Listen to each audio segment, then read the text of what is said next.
আসসালামু আলাইকুম। আশা করি সকলেই ভালো আছেন। আমিও ভালো আছি আলহামদুলিল্লাহ। সামনে যেহেতু পবিত্র ঈদুল আজহা, তো সেই পবিত্র ঈদুল আজহা উপলক্ষে কোরবানির পশু কেনার উদ্দেশ্যে আমি আর আমার আব্বা আমাদের স্থানীয় যে বাজার থানা সদরের সেই বাজারে গত রবিবার আমরা গেলাম কোরবানির পশু কেনার উদ্দেশ্যে। তো বাজারে আসার পর যে বিষয়টা প্রথমে লক্ষ্য করা গেল যে বাজারে গরুর উপস্থিতি অনেক কম।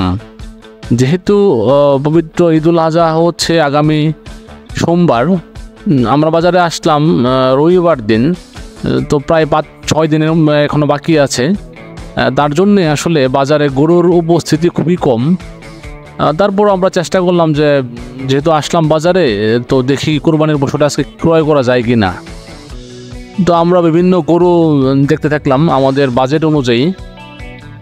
তো আমরা বেশ কয়েকটা গরু পছন্দ করলাম এবং গরুগুলোকে পর্যায়ক্রমে দাম করা শুরু করলাম। তো দেখা গেল গরুর যারা মালিক তারা আসলে যেহেতু ঈদের আরও 5-6 দিন বাকি, তো ওনারা একটা যে দামটা আসলে হওয়া উচিত তার চেয়ে আরও বেশ কিছু দাম বেশি মূল্যে ওনারা দাম চাচ্ছেন। মানে এরকমই ওনারা বিক্রি করবেন না, এমন একটা অবস্থা। তো আমরা তারপরও চেষ্টা করলাম যে দেখা যাক কিনা যায় কিনা, যেহেতু আসলাম বাজারে আজকে দেখি কিনা যায় কিনা। কিন্তু অনেক চেষ্টা করার পরও দেখলাম যে না, আমাদের বাজেট অনুযায়ী আমরা গরু পাচ্ছিলাম না। আর একটা বিষয়, যেহেতু গরু কম, এটাও একটা সমস্যা হয়ে গেছিলো, কারণ গরু কম হওয়াতে গরু কিনতে পারছিলাম না, পছন্দের গরু কিনতে পারছিলাম না। তো গতকাল আমরা গরু কিনতে না পেরেই আজ সোমবারে আমরা পূর্বতলা থানা সদর থেকে প্রায় 7-8 কিলোমিটার দূরে একটা বাজার, ঠিক গ্রামের ভিতরে বাতেপটিকা বাজার। তো আমরা ওই বাজারে যাওয়ার উদ্দেশ্যে বের হলাম বাসা থেকে। আমি প্রথম এই বাজারে আসলাম। তো বাতেপটিকা বাজারে আসার পর যে বিষয়টা খেয়াল করলাম, বাজারটা বেশ ছোট, অবকাঠামোগত দিক দিয়েও বাজারটা বেশ ছোট। কিন্তু যে বিষয়টা লক্ষণীয়, এখানে গরুর বাজার অনেক বড় বাজার। এখানে মূলত যে বাজার, গরুর বাজার, ওই জায়গাটা ছাড়াও আরও প্রায় 4টা স্পটে গরু নিয়ে গরুর মালিকজন এসেছেন। কারণ এখানে এত পরিমাণ গরু উঠছে যে গরু রাখার জায়গা হচ্ছিল না। কিন্তু এখানে গরু অনেক বেশি, কিন্তু সেই অনুযায়ী ক্রেতার সংখ্যা অনেক কম। তো এটা একটা ভালো দিক যে না, অনেক গরু আছে, অন্তত আমরা আমাদের পছন্দ অনুযায়ী গরু কিনতে পারবো।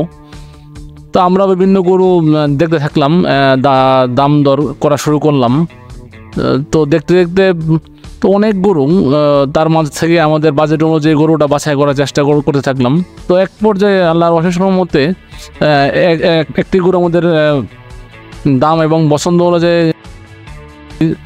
গরু মিলে যায়, ক্রেতার সাথে যেহেতু মিলে যায়, তো আমরা চিন্তা মনস্থির করলাম যে না, এই গরুটা আমরা নেব।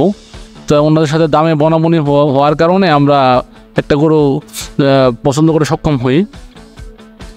তো আপনারা যে গরুটা দেখতে পাচ্ছেন, আমরা এই গরুটাই আজকে পছন্দ করে নিলাম। তো আলহামদুলিল্লাহ আমরা সন্তুষ্ট। এখন হয়তো অনেকেই জানতে চাইবেন এটার দাম কত। তো এক্ষেত্রে আমার উত্তর হচ্ছে, আসলে আমি দাম বলতে ইচ্ছুক না, কারণ যেহেতু এটা কোরবানি, আল্লাহর উদ্দেশ্যেই পশু কোরবানি করা। তো এখানে দাম বলে শো অফ করার কিছু নাই। যতটুকু দিয়ে কিনতে পেরেছি আলহামদুলিল্লাহ সন্তুষ্ট। আমাদের গরু ক্রয় করার পর গরু ক্রয়ের যে আসিল, তো আমরা এখন ওই আসিল দিচ্ছি। যেহেতু আরও ঈদের আরও 4-5 দিন বাকি আছে, তো গরু আবার আমাদের এখানে রাখাও একটু ঝামেলা।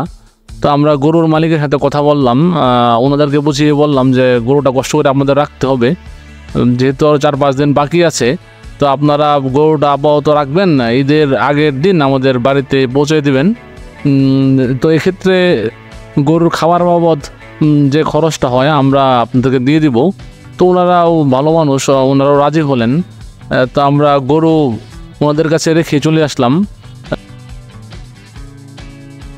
সবাই আমার আব্বা আম্মার জন্য দোয়া করবেন, আল্লাহ তাআলা যেন ওনাদের নেক হায়াত দান করেন। আল্লাহকে রাজি খুশি করার উদ্দেশ্যে আমরা যে কুরবানি দেই, আল্লাহ পাক সকলের সেই পশু কুরবানিকে কবুল করুক, আমিন। তো সকলেই ভালো থাকবেন, সুস্থ থাকবেন। আল্লাহ হাফেজ।